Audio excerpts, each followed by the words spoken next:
Alors, ce que le gouvernement n'a pas été capable de faire, le groupe Rassemblement national, lui, le propose aujourd'hui par le véhicule de la loi. Car nous entendons l'appel des Français, mais également des syndicats pénitentiaires qui demandent de la fermeté et qui veulent que la peine ait un sens, que la justice cesse d'avoir la main qui tremble face à ceux qui violent nos lois, tant dans la détermination des peines que dans la manière dont elles sont exécutées. Ce que le gouvernement n'a pas fait, nous le ferons.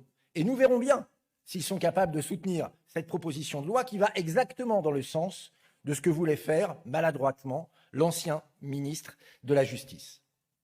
J'ai envie de dire, s'il est renommé, M. Darmanin, fiche, on l'a fait cette loi.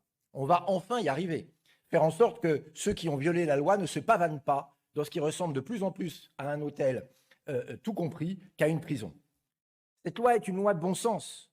Elle peut rassembler bien au-delà des rangs du bloc RN, UDR, qui a signé cette proposition de loi, car elle incarne ce qui devrait être une exigence commune, celle de l'ordre et du respect de l'autorité de l'État. Et si M. Darmanin fait preuve de sincérité dans son combat, il est sûr qu'il nous soutiendra dans cette démarche, ainsi que les groupes du bloc central. Avec cette loi, nous disons clairement plus jamais de karting pour les criminels, plus jamais de massage pour les violeurs, plus jamais de surf pour les détenus. Nous disons aux victimes et à leurs familles, la nation ne laissera plus faire. Nous disons aux Français, vos impôts ne serviront plus à financer les loisirs que vous-même ne pouvez plus vous permettre. La prison, ce n'est pas la récréation. La prison, c'est aussi la punition.